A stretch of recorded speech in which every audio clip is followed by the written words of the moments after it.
Bonjour, nous nous retrouvons toujours en direct de Peplum pour cette deuxième table ronde dédiée au marketing.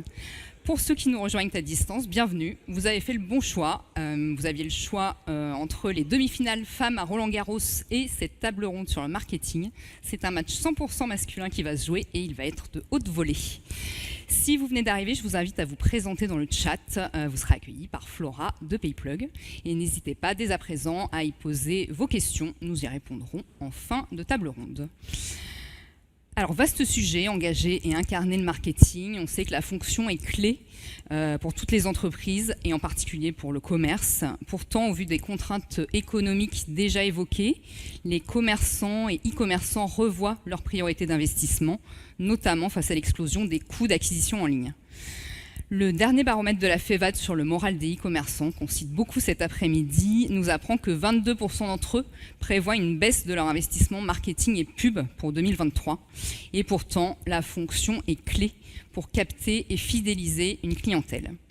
D'autant que le marketing évolue vite, la preuve avec la présence de TikTok parmi nous. Pour entrer dans cette seconde arène, j'accueille Robin Vix, qui est responsable des partenariats marques de TikTok, la plateforme de création et de diffusion vidéo qui recense chaque mois plus d'1 milliard d'utilisateurs dans le monde, dont 150 millions en Europe. Bonjour Robin.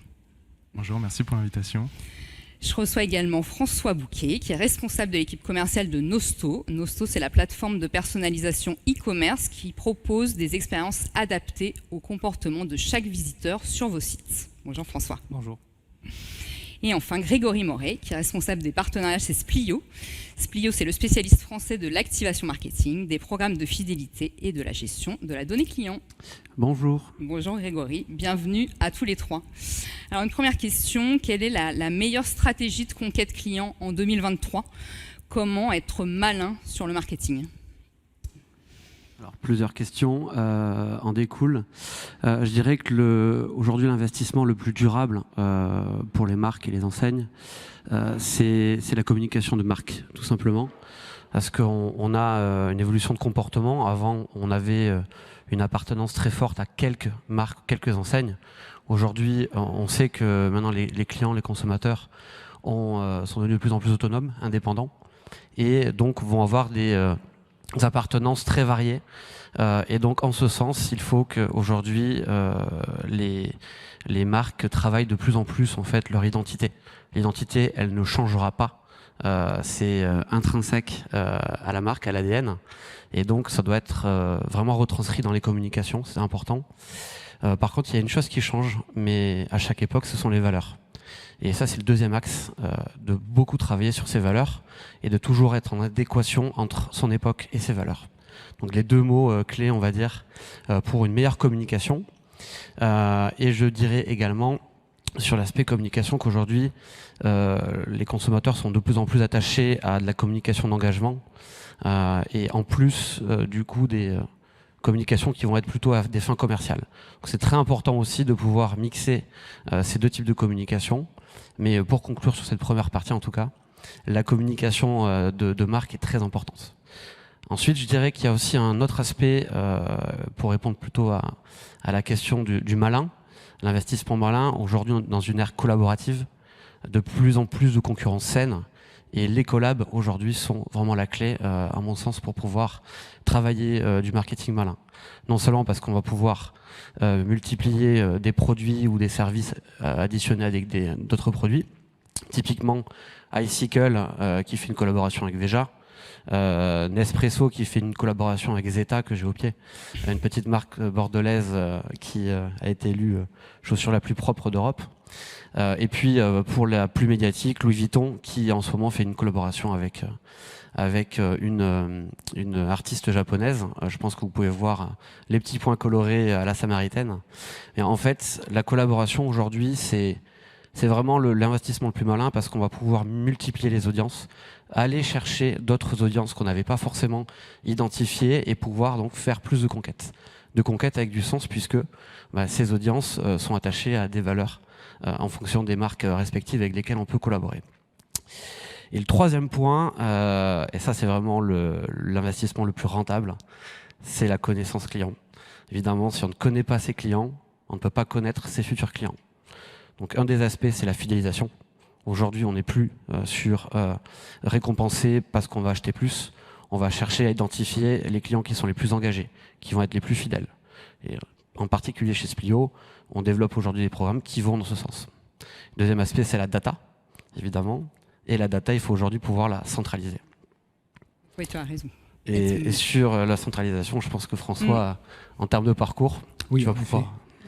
En fait, déjà, on parlait d'être malin dans le marketing. Donc, pour être malin, il faut déjà aussi utiliser les choses dont on a à sa disposition. Et pour nous, en tout cas, ce que les e-commerçants ont à leur disposition, c'est une multitude de données qui sont laissées en fait par les visiteurs, les acheteurs sur leur site. Donc, en fait, quand un visiteur va sur un site, il va laisser une multitude de clés, c'est-à-dire d'où ils viennent, qu'est-ce qu'ils ont mis dans leur panier, sur quoi ils ont cliqué, leurs affinités avec les produits, etc. Et ça, en fait, c'est autant de clés que le e-commerçant se doit d'interpréter pour pouvoir, en fait, s'adapter à son client de manière individualisée. Et pour ça, en fait, on parle de segmentation. En fait, segmenter son site, c'est-à-dire, en fait, faire en sorte que son site s'adapte à sa multitude de clients et les différents besoins qu'ils ont, un petit peu comme le ferait en fait un conseiller dans un magasin physique. Et donc là, le but donc d'utiliser les data, les données qu'on a sur le site, ça va nous permettre donc de piloter notre site de manière automatique et encore une fois, pour être malin, réduire les coûts parce que le e-commerçant, en fait, il va pouvoir se focaliser sur d'autres activités qui sont génératrices de valeur, tout en laissant en fait son site faire le travail de recommandation tout seul. Et on a un exemple d'un client chez Nosto qui fait ça à merveille. Il s'appelle VetSécurité. Donc VetSécurité, c'est un site qui est spécialisé dans la vente d'habits pro. Donc en fait, il s'adresse, alors en premier lieu, il s'adresse à tout ce qui est militaire et force de l'ordre. Mais maintenant, en fait, il s'adresse à une gamme, en fait, enfin, à une cible beaucoup plus large. Donc ça peut être des apiculteurs, ça peut être des gens qui sont dans le médical, peu importe. En tout cas, c'est autant de segments auxquels il faut s'adapter. Et justement, donc ce site, il a donc 120 000 SKU, d'accord, 35 000 différents produits. Et avant Nosto, ils faisaient les recommandations de produits de manière manuelle, ce qui était in fine très chronophage et n'était pas forcément très pertinent. Donc du coup, maintenant sur ce site, concrètement, quand on arrive et quand on ne nous connaît pas, on va avoir une page d'accueil qui est, on va dire, neutre, relativement neutre. Et dès qu'on se dirige vers les pages catégories, en fait, on va comprendre ce que ce visiteur souhaite acheter, en tout cas ce qui l'intéresse. Et donc, si on reclique sur le logo du site pour aller donc à la page d'accueil, ici, en fait, le site va se changer. Donc, en termes de produits qui sont mis en avant, mais aussi en termes de contenu. Donc, ce sont les produits, les bannières qui vont s'adapter en fait à ma communication. Et du coup, avec ce type de campagne, on réduit fortement le taux de rebond sur le site, parce que bien sûr, quand on revient sur le site de la même manière que quand on revient chez un vendeur physique, on nous reconnaît, on sait ce qu'on veut, donc on reste plus volontiers.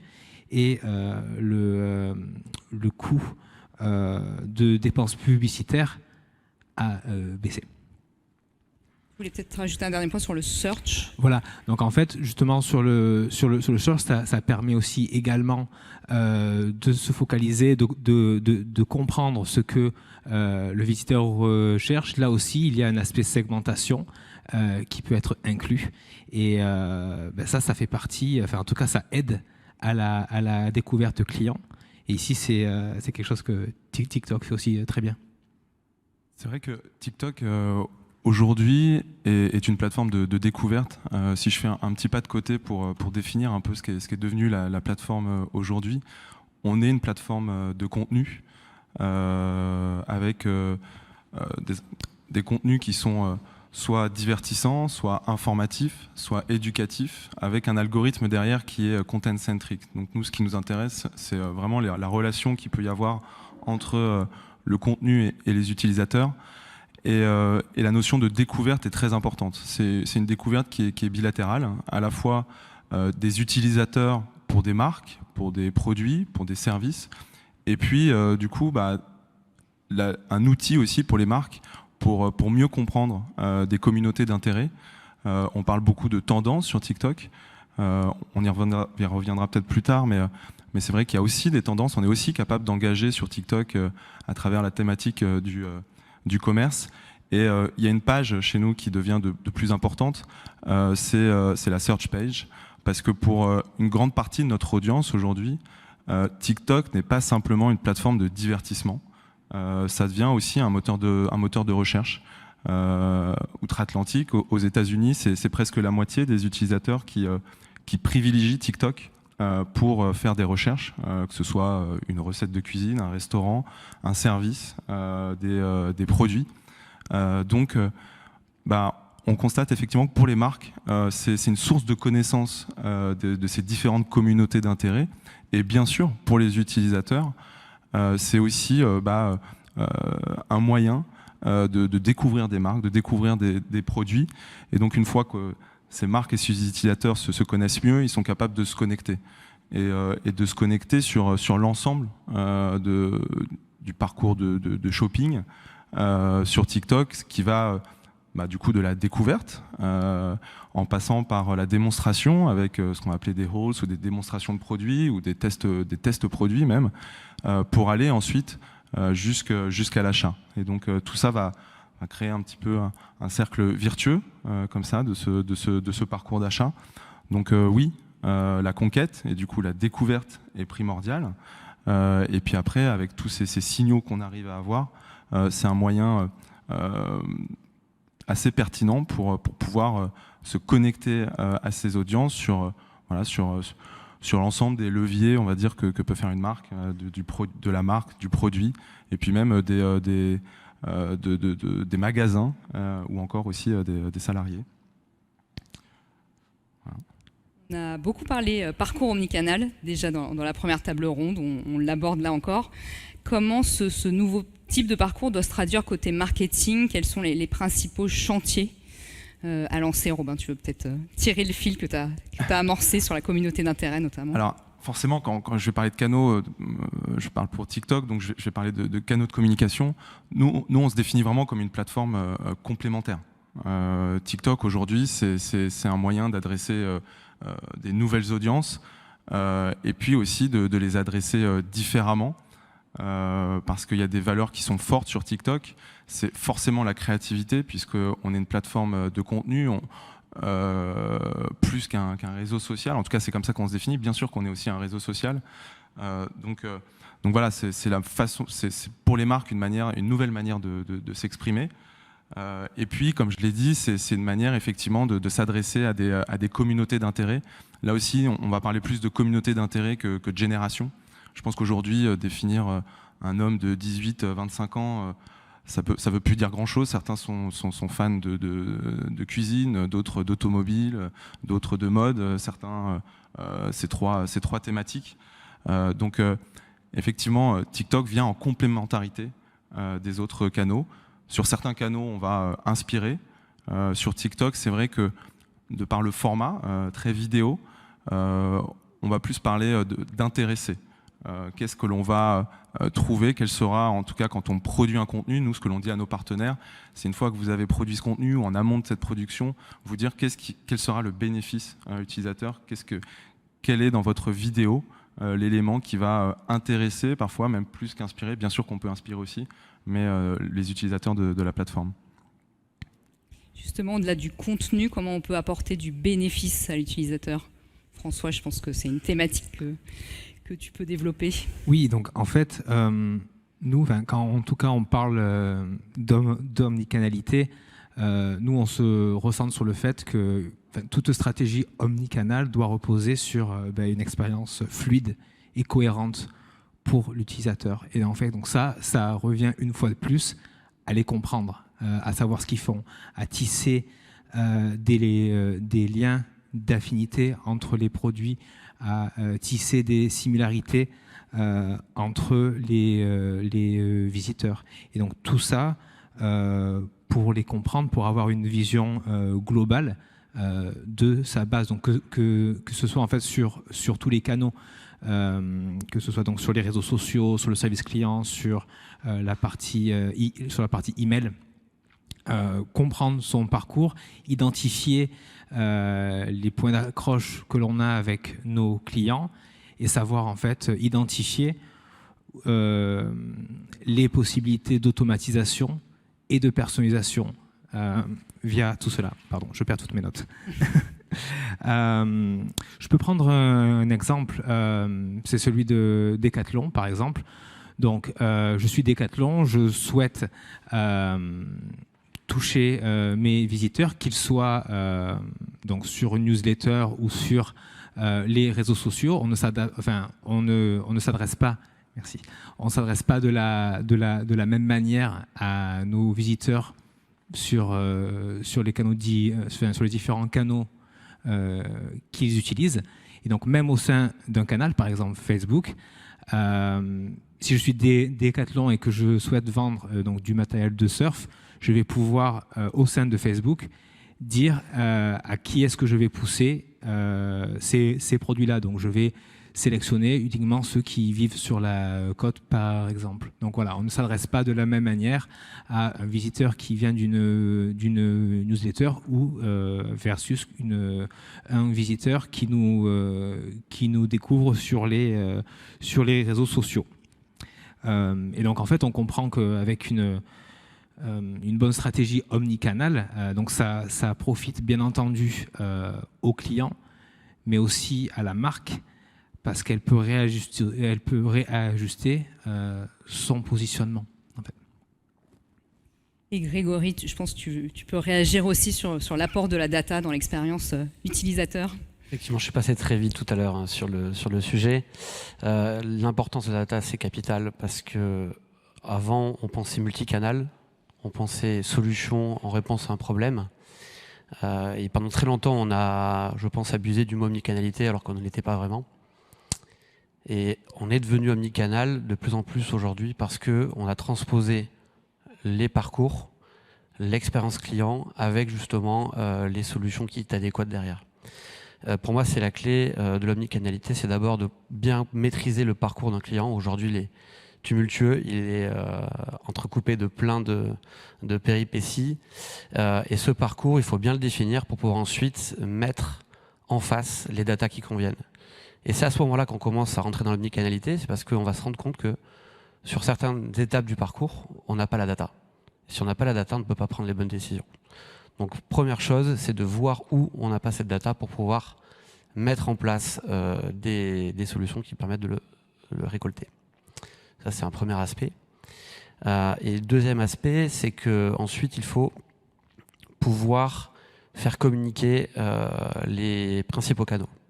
Les principaux canaux, alors je vais peut-être plus parler pour un retailer qui a typiquement des réseaux sociaux, un site e-commerce et des magasins, avec des solutions expertes sur chaque canal.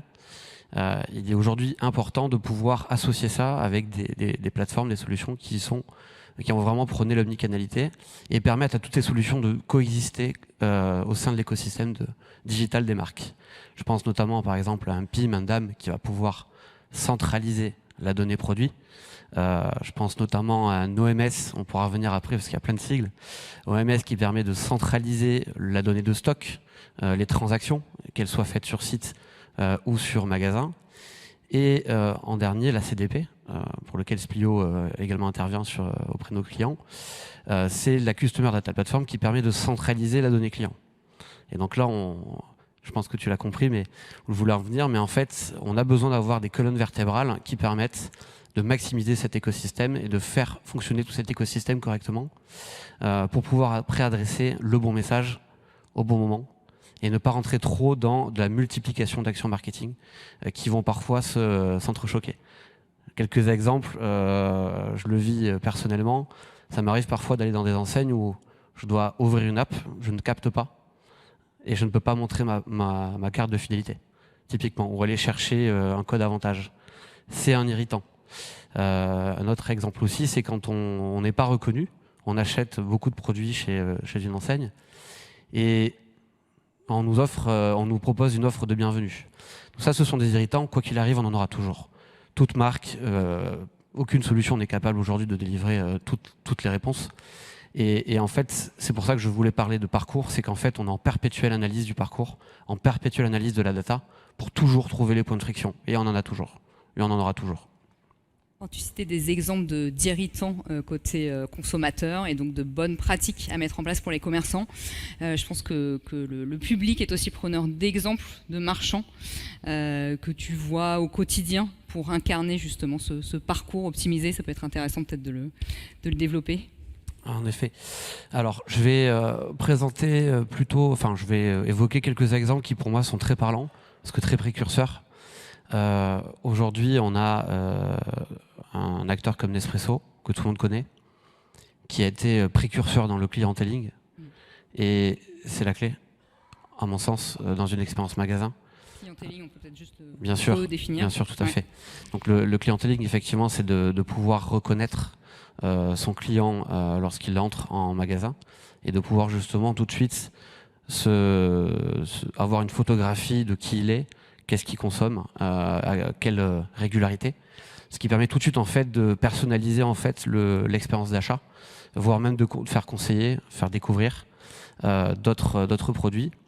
Et ça, c'est vraiment pour moi un des exemples historiques de révolution de l'expérience en magasin, qui n'est pas du tout en contradiction avec, comme on le disait souvent à l'époque, avec le e-commerce, puisque aujourd'hui un client, qu'il soit en magasin ou sur un site, il doit pouvoir être reconnu et il doit pouvoir avoir le message adressé en fonction de qui il est vis-à-vis de l'enseigne ou de la marque. L'omnicanalité joue aussi un rôle dans le positionnement de la marque. Et là, je me tourne vers toi, Robin, avec tout ce concept de brand performance qu'on va dérouler. Oui, la brand performance chez TikTok, c'est un concept qui est assez important. En fait, c'est effectivement ce qui permet d'avoir une stratégie sur l'ensemble du funnel efficace, qui allie à la fois des efforts de marque pour se faire connaître, pour émerger, pour se différencier. Si on les traduit en termes de campagne média, c'est aussi souvent des campagnes qui se basent sur la visibilité, la couverture, donc qui sont souvent assez massives, qui permettent d'aller toucher un grand nombre d'utilisateurs. Derrière, il y a un travail sur ces masses d'utilisateurs, sur cette audience. On va travailler cette audience qui a été sensibilisée du coup justement à ces efforts de marque.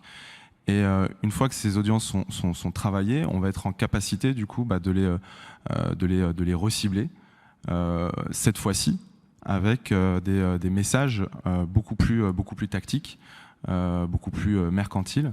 On va se servir des signaux qu'on a à la fois bien sûr sur la plateforme et puis aussi sur les écosystèmes de nos partenaires, grâce au chantier de tagage qu'on aura mis en place. Nous, ce qu'on voit en tout cas, c'est que quand on est sur justement une mécanique de brand performance, généralement les performances de conversion sont multipliées par 2, 3. Donc même effectivement quand on a un objectif business qui va être la conversion, que ce soit du téléchargement d'application, que ce soit du panier, que ce soit de la visite qualifiée, tous ces objectifs de bas de funnel, on pousse au maximum les marques à travailler justement leur marque, la façon dont elles émergent, leur différenciation, pour ensuite, si je prends l'exemple du retail et plus particulièrement de la GSA, aujourd'hui par exemple la digitalisation du catalogue est très importante, avec l'arrêt justement de beaucoup de catalogues papier. Cette phase-là devient effectivement très efficace parce que la plupart de nos partenaires avant ont pris le temps de créer une communauté, d'adresser ces communautés justement d'intérêt en parlant leur langage, en comprenant leurs besoins et du coup en ciblant très justement les insights, justement les bénéfices de ces utilisateurs, ce qui fait que quand elle leur propose un produit, les audiences sont déjà sensibles à tout leur message précédent. Et justement, concilier ou réconcilier performance et marque, ça nécessite aussi sans doute une autre organisation dans les entreprises, c'est-à-dire faire dialoguer aussi deux métiers qui parfois ne se parlent pas forcément. Oui, c'est vrai que chez beaucoup d'acteurs du retail, il y a souvent plusieurs gouvernances. Il va y avoir effectivement les responsables de la marque et puis les responsables du commerce. Et lorsqu'on évoque un principe de brandformance, il y a une obligation de synergie, de collaboration très forte, puisque elles sont interdépendantes les unes des autres. Donc que ce soit pour la réflexion des objectifs, que ce soit pour nous TikTok, forcément la production créative aussi derrière pour pouvoir diffuser ces messages, on ne cesse d'encourager ces deux pôles très souvent à travailler main dans la main. Et quand ça arrive, c'est souvent ce qui donne les campagnes les plus pertinentes, en tout cas sur la plateforme, mais très certainement ailleurs aussi. Alors, peut-être une dernière question avant de prendre vos questions à vous. Et c'est souvent ce par quoi on termine sur nos tables rondes cet après-midi. C'est vraiment un focus engagement, RSE, parce que c'est aussi ça le commerce de demain. On sait que les consommateurs sont de plus en plus sensibles à l'éco-responsabilité des marques tout en veillant à leur authenticité. On en a déjà un peu parlé. Comment doit évoluer le marketing? C'est quoi pour vous les tendances à suivre, à exploiter? Grégory, je me tourne vers toi. Très bien, j'ai compris. En effet, aujourd'hui, le marketing globalement suit la tendance du consommateur. Aujourd'hui, on ne fait plus de moins en moins, on va dire, de consommation de masse. Et bien, on doit également aussi de moins en moins faire de marketing de masse. C'est logique. Et en ce sens, quand on va aujourd'hui chercher plus de sens dans les achats de produits, eh bien, il faut également que nous, on aille chercher plus de sens dans l'utilisation de la data. Ça sert à rien d'avoir trop de data, ce qu'il faut, c'est la bonne. Donc ça, c'est important aussi de pouvoir rationaliser l'usage de cette data sur les bons cas d'usage. Je ne dis pas qu'il faut ne plus collecter de data, évidemment, sinon on aura un problème.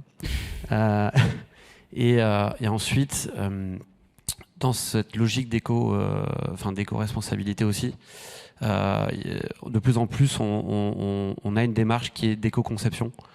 Typiquement, à notre niveau, sur la partie CRM, email, de plus en plus, on va essayer de rationaliser les moyens de production des emails, de la manière dont on l'envoie, à quelle cadence, etc., pour limiter de plus en plus justement cet impact. Ça, c'est un aspect qui n'était pas du tout existant il y a encore quelques années. Et ensuite, je pense qu'il faut aussi rendre le marketing beaucoup plus intelligent. Parce qu'on a plein de croyances. L'humain est très bon, mais c'est vrai que l'IA permet de rationaliser beaucoup d'actions et de faire mieux parfois, même souvent mieux, tout en fait en ne changeant pas forcément la finalité qui est adressée, le message au bon moment et sur le bon canal. Comment on peut surprendre encore le client aujourd'hui? Le surprendre, c'est, je pense en tout cas, devancer ses attentes, ça c'est sûr. Et devancer ses attentes, c'est très compliqué. C'est extrêmement compliqué, donc il faut, on va dire, anticiper la tendance de consommation. Donc ça, c'est une phrase un petit peu générique, donc logique. Mais c'est important en fait de pouvoir l'écouter surtout. Et donc, un des meilleurs moyens, c'est d'impliquer le client, de l'associer, de lui demander quelle sera pour lui sa relation avec sa propre marque ou son enseigne, pour l'impliquer. Et là, on va le surprendre. Je pense qu'on va le surprendre parce qu'on ne le fait pas assez. C'est l'écouter et l'intégrer au contenu marketing. Et c'est ça, sans doute, qui sera aussi le vecteur d'authenticité. François, je pense que tu es bien placé pour l'observer. Peut-être aussi que pour surprendre son client, là où il ne l'attend pas, c'est des fois aussi d'être authentique. De s'ouvrir à son client, peut-être de montrer ce qui se passe en coulisses, être honnête avec lui. Ça, c'est vraiment vecteur de surprise, mais aussi de de confiance pour le client. Et, enfin, en tout cas, nous, chez Nosto, à notre niveau, on a détecté une tendance de fond, autant côté marchand que consommateur. C'est justement ce besoin d'authenticité. Il y a un chiffre qui est assez parlant, c'est que donc, 80% des consommateurs affirment qu'ils seraient plus enclins à acheter sur un site si il y a des avis ou des photos laissés par les clients des produits. Il y a un chiffre qui est encore, en tout cas à mon sens, plus frappant, c'est que 58% des consommateurs disent avoir activement quitté un site, ont décidé de ne pas passer à l'achat simplement parce que le site ne comportait aucun contenu authentique. Pas de photos, pas d'avis client, et finalement, on ne sait pas si le site nous dit la vérité, s'il est authentique avec nous. Et donc, ce qu'il faut faire, en tout cas pour un marchand, c'est inciter ses clients à laisser des avis ou des photos de ses expériences, des produits que l'on vend, parce que ça va donner bien entendu une preuve sociale et montrer aux visiteurs qu'il y avait des visiteurs comme eux qui sont devenus clients. Et donc ça rassure et ça aide finalement à passer le cap de l'achat. On peut citer par exemple Air France qui a mis en place donc une campagne UGC, donc une campagne de produits ou de photos générées par les utilisateurs, donc versus une campagne qui était plus faite avec des produits qui sont faits par des banques d'images.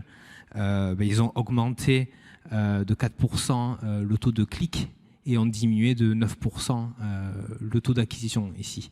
Donc pour de tels groupes, ça représente plusieurs milliers d'euros ici. Et tout à l'heure aussi, on parlait de rationaliser les coûts en marketing. Il faut savoir que les images qu'on peut avoir en fait gratuitement par nos consommateurs, ceux qui sont vraiment enclins à partager ça avec nous, c'est un plus pour le site. Et on a vu justement avec Air France que ça convertit encore mieux. Donc pourquoi s'en priver? Et je veux dire une dernière note aussi, c'est que on peut faire aussi le parallèle entre donc les influenceurs et l'UGC, donc en fait le contenu généré par nos influenceurs à nous, nos vrais clients, ceux qui supportent notre marque de manière organique. Donc il y a 9% des acheteurs qui se disent être convaincus par les influenceurs, ce qu'on voit sur les réseaux sociaux. C'est bien, mais c'est en fait de moins en moins, parce qu'on n'est pas dupe et on est à la recherche en fait de vraies expériences, quoi. Donc pourquoi ne pas finalement récompenser nos clients qui sont contents et fiers de partager leur expérience et finalement avoir un peu plus de retour sur nos communications. Avant de parler des sujets RSE, effectivement de la valeur d'authenticité qui est très importante, j'aimerais rebondir effectivement sur l'influence. Sur TikTok, on ne parle pas d'ailleurs d'influenceurs, on parle de créateurs. C'est pas juste une notion entre guillemets marketing, c'est juste qu'on pense que les talents, en tout cas on pousse les talents sur la plateforme à aller au-delà de simplement porter ou tester un produit. La plupart des créateurs de TikTok, en tout cas avec lesquels aiment collaborer les marques, ce sont des talents qui créent des histoires autour de la marque, autour des produits, autour des services. Ce sont des personnes qui maîtrisent parfaitement l'ADN de la plateforme, qui maîtrisent ce qu'on va appeler le langage de TikTok. Et du coup, pour ces marques, c'est un pont assez formidable, un pont justement d'authenticité, entre les valeurs de la marque, les produits, les services, et puis nos communautés. Si je reviens justement à ces notions de RSE, qu'elles soient sociales, environnementales, forcément sur TikTok, c'est un sujet très important et qui engage énormément. Déjà d'une part parce que historiquement, ce sont les nouvelles générations qui ont embrassé les premières la plateforme. Ça a été le cas sur les autres réseaux sociaux. Aujourd'hui, ça reste un cœur d'audience très puissant. C'est plus uniquement le cas. En France, par exemple, mais c'est vrai sur d'autres marchés, c'est presque la moitié des audiences aujourd'hui qui vont avoir plus de 25 ans, presque la moitié aussi qui sont parents. Néanmoins, ces nouvelles générations, on pense à la Gen Z par exemple, sont habitées par ces sujets effectivement RSE. Et du coup, lorsqu'une marque va adresser ces sujets, forcément, elle va avoir un écho très positif. On parle même d'activisme sur TikTok. Si on se souvient, Black Lives Matter avait beaucoup émergé grâce à TikTok. Nous-mêmes, on fait des efforts. On était partenaire de Octobre Rose. Beaucoup de marques aussi, lorsqu'elles veulent partager effectivement leurs efforts, leurs engagements RSE, s'appuient beaucoup sur TikTok, à une condition, c'est qu'effectivement il y ait une valeur d'authenticité. Je vous ai parlé de créativité, c'est une valeur de TikTok. L'authenticité en est une autre. Beaucoup d'ailleurs d'utilisateurs viennent sur TikTok parce que ils admettent oser se montrer un petit peu plus tels qu'ils sont. C'est peut-être la vidéo aussi qui fait ça, parce que effectivement sur une vidéo c'est plus difficile de travestir entre guillemets la réalité. Et puis aussi c'est une chose assumée de la plateforme. Nous-mêmes on dit aux marques montrez-vous tel que vous êtes avec vos points positifs. Et puis vous êtes constitué d'humains. Donc lorsqu'on a un discours RSE, si je donne cet exemple-là, des messages souvent qui passent bien, ça va être voilà, on fait cet effort social, environnemental. C'est pas parfait. On l'admet, c'est pas parfait. C'est comme ça. Notre organisation est ainsi faite. L'histoire fait qu'on tend vers ça, mais on n'y est pas encore. Mais on fait le maximum pour. On vous partage cet effort. Aidez-nous aussi à aller encore plus loin. Et ces nouvelles générations, elles sont pas dupes. C'est terminé. On peut plus leur dire consomme mon produit et tu seras beau, riche et intelligent. C'est terminé. Donc, tant qu'on a ce discours d'authenticité, effectivement, qu'on évite des notions comme le greenwashing ou ces choses-là, effectivement, on trouve une oreille très très attentive, très engagée sur une plateforme comme TikTok. La créativité, l'authenticité sont nos deux des clés qu'on peut retenir pour le marketing, pour l'engager et l'incarner. Merci à tous les trois pour ces échanges. Merci. On va passer au temps de questions-réponses, comme sur la précédente table ronde et les suivantes. Donc, je vous invite dans la salle, si vous avez des questions, à vous manifester auprès de Camille, qui fait circuler un micro. Et en attendant, je vais prendre les questions qui sont tombées sur la plateforme. Alors, il y en a pas mal pour TikTok. Pour démarrer, une question de Mélanie. Pensez-vous que TikTok va remplacer Facebook un jour ? C'est ce que j'ai dit. En fait, c'est ce que j'ai dit en introduction. Nous, on se voit vraiment comme une plateforme complémentaire. Moi-même, j'ai d'autres réseaux et je les aime beaucoup, mais j'ai pas la même utilisation sur ces autres réseaux. C'était un journaliste, je crois que c'était à l'occasion des Jeux Olympiques, qui avait défini un petit peu justement les plateformes. Et il avait dit Twitter, c'est là qu'on informe. Voilà, je serai à tel endroit, je suis blessé, etc. Sur Instagram, c'est ici que on va communiquer sa réussite, des événements comme ça. Sur TikTok, c'est le fun. C'est le fun, et pour aller plus loin, c'est un peu ce qu'on va appeler les behind the scenes. Donc ce que l'on ne voit pas forcément dans des canaux. Voilà, exactement, pardon, les coulisses. Donc nous, on est une plateforme complémentaire, réellement. Je pense et on vient renforcer justement un média mix initial. Merci. Une question peut-être plutôt pour toi, Grégory. Quelles sont les alternatives aux cookies pour collecter des données sur les utilisateurs et continuer à personnaliser l'expérience client ? Ok. Je pense que François pourrait autant répondre que moi, mais avec grand plaisir. Tu veux commencer ou je commence ? Alors, les alternatives aux cookies pour continuer à collecter des données sur les parcours et justement personnaliser l'expérience client. pour moi, la réponse est assez évidente. C'est d'initier dans le parcours, de pouvoir poser des questions, tout simplement, d'engager une discussion. Et justement, c'est parce qu'on va engager une discussion avec l'utilisateur, ou en tout cas automatiser certaines mécaniques pour savoir est-ce qu'il a trouvé son produit, qu'est-ce qu'il attend aujourd'hui de sa visite, etc. Il y a plein de mécaniques comme ça qui permettent en fait d'entrer en contact avec le visiteur et derrière d'aller chercher un email de la donnée et de pouvoir en fait non seulement chercher la donnée différemment que par les cookies, mais en plus de ça, de pouvoir potentiellement répondre à son besoin sous une autre forme. Donc effectivement, toutes ces mécaniques, on l'expliquait tout à l'heure, on a une contrainte, on trouve toujours d'autres solutions. Le RGPD, c'est bien pour la planète, ça faut le dire aussi, on a oublié de le dire.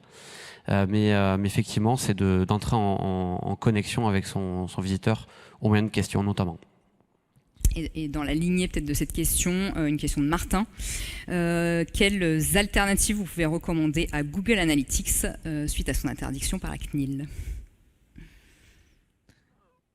Alors, en tout cas, pour reparler des choses qu'on peut récupérer sur les utilisateurs, il faut savoir aussi qu'ils nous informent eux-mêmes de ce qu'ils recherchent. Donc, par exemple, sans parler des cookies, dès qu'ils écrivent quelque chose sur un moteur de recherche, c'est autant en fait d'informations et de clés qui nous donnent et qu'on peut utiliser.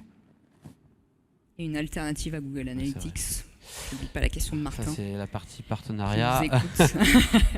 Je je veux pas écorcher leur nom, mais Matomo, voilà. Pour moi, excusez-moi, semble être une très bonne alternative. Il y en a d'autres. Hein.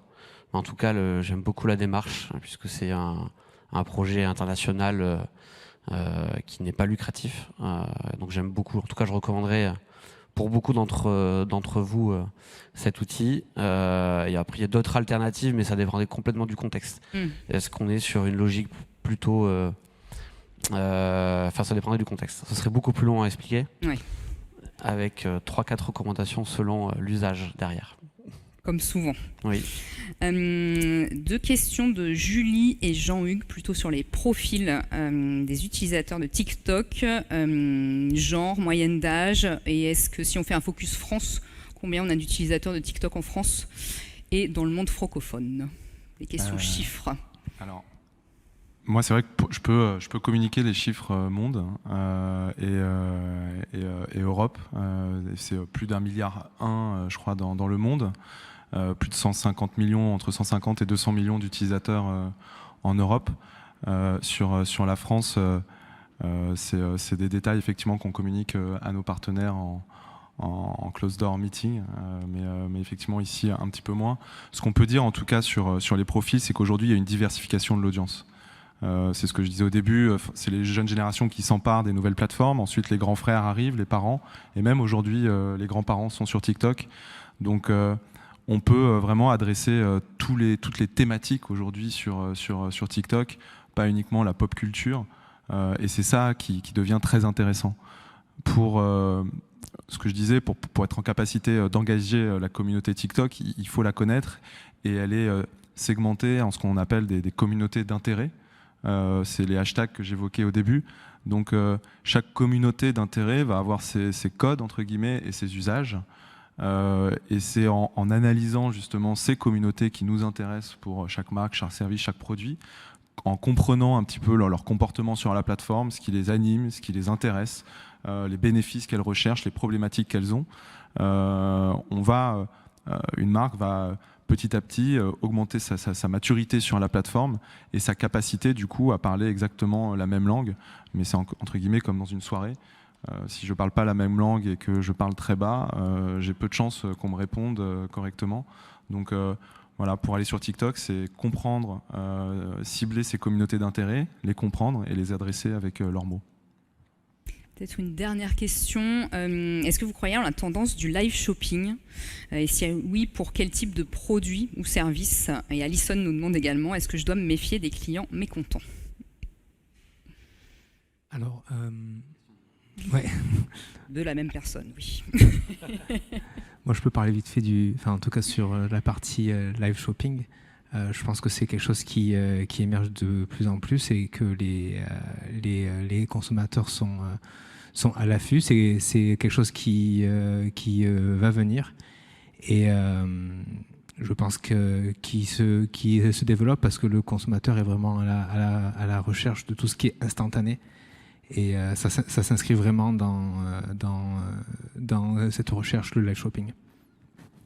Et pour la deuxième question, par contre, est-ce qu'on doit se méfier des clients mécontents? On doit les écouter en tout cas. Voilà, on parlait d'authenticité tout à l'heure. C'est le meilleur moyen de... Les clients mécontents, c'est le meilleur moyen d'apprendre beaucoup plus vite. il faut surtout bien leur répondre. Et il faut bien leur répondre, et il faut surtout rentrer dans le mécontentement.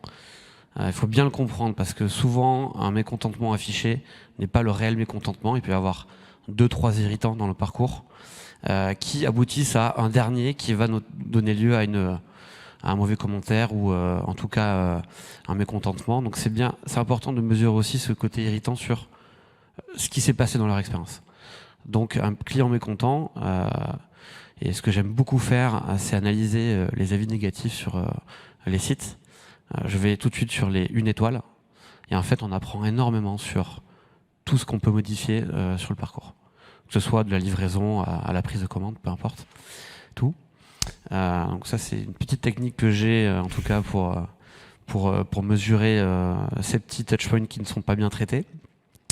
Et sur le live shopping, je vais pas faire une réponse de Normand, mais encore une fois c'est une méthode, c'est une technique de vente. Donc je l'évoquais, je pense tout à l'heure, un problème, une solution, certes. Par contre, c'est pas parce que le live shopping c'est à la mode qu'il faut faire du live shopping forcément pour tous les sites. Ce qui compte, c'est de savoir qu'est-ce qu'on va en faire. C'est important. Donc, est-ce qu'on a un produit qui nécessite de pouvoir avoir du mouvement sur le produit, l'ouvrir, pour potentiellement faire ressentir un petit peu la matière lorsqu'on le caresse, etc. Là, il y a du sens. Si c'est un produit qui doit être mis en fonctionnement, oui, ça a du sens. Si c'est pour vendre un livre, est-ce qu'on en a besoin? Quoique, si c'est bien présenté avec un synopsis intéressant. Encore une fois, c'est comment ça s'inscrit dans ce que la marque veut raconter pour que le live shopping soit pertinent. Et c'est pas une méthode absolument à appliquer. Merci à tous les trois. Merci pour vos questions. Si vous voulez prolonger l'échange, je vous informe qu'un live tweet est en cours. Donc n'hésitez pas à distance à suivre le hashtag Peplum et à commenter ou continuer à poser vos questions. On sera ravis de continuer à interagir avec vous et nos speakers également. Merci à tous les trois. On se retrouve dans une dizaine de minutes pour notre 3e table ronde sur la gestion des commandes.